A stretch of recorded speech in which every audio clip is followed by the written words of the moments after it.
Good morning mga bay. For today's video, papunta tayo ulit dito sa durian natin. Kasi kanina maaga ako mga bay. At yun, good news. May nakita na akong nahinog mga bay. At nakasabit na dun sa tali. Kaya umuwi tayo ng bahay mga bay. Ito, kumuha tayo ng tali. Saka itong ginawa natin na DIY. Kasi dito natin isasabit mga bay yung durian pag binaba natin. Yan, dito na tayo sa mga bay. Puno ng durian. At naamoy ko na mga bay ang bango ng durian. Yan mga bay, oh. Yan nakasabit na yun sa tali mga bay. Tapos yun yung pungango nyo, oh. Yung nakaraan kasi yan yung sa tingin ko na pinakamagulang sa kanilang lahat. Kaya siya din yung nahunang nahinog ngayon mga bay. Yan, makakatikim na ulit kami ng durian. Yan mga bay, dito natin sa taas. Ito na yung nahinog, no? Yan, nakasabit na yun siya sa tali mga bay. Tapos yan yung pungango niya, bagong bago talaga mga bay. Siguro kaninang madaling araw lang yan natanggal. Yan, tapos ito mga kasama niya mga bay, sigurado magulang na din to. Kasi magkasabay lang naman to sila halos. Yan, sa balat pa lang mga bay, talagang brown na. Yan, ito rin na yung mga kasama niya dito na dalawa. Yan mga bay, oh. Tapos yung pungango talagang puntik-puntik na mga bay. Tsaka mataba na dyan, oh. Yan yung ibig sabihin na magulang na mga bay.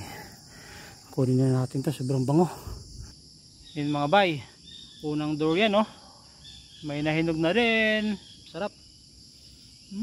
Bango mga bay.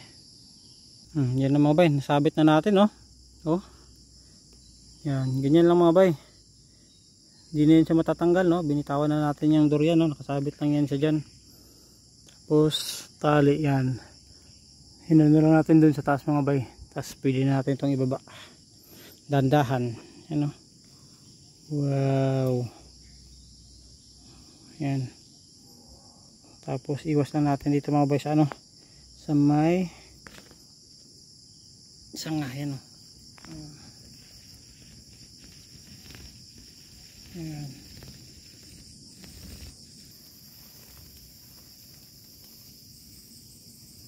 Malapit na makarating sa lupa mga bay. Yun. Oh. Safe na nakarating yung durian natin mga bay. Yun. Tanggal na siya mga bay, no?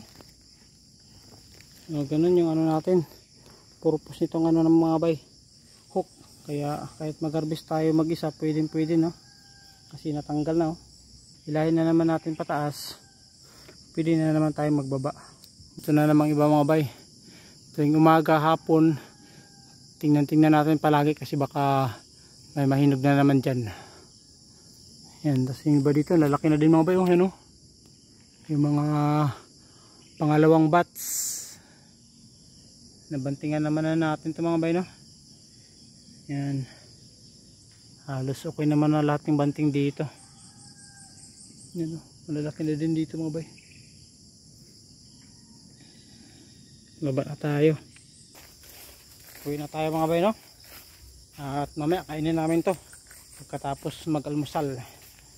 Tingnan natin kung gusto pa kumain ng anak ko nito. Kasi nung isang taon pa lang siya mga bay, lakas niya kumain. Ngayon nag 2 years old na siya. Tingnan natin kung masarapan pa rin siya sa mga bay, lasa ng durian. At yun mga bay, hanggang dito na lang. At update na lang tayo kapag kakainin na namin. Thank you for watching mga bay.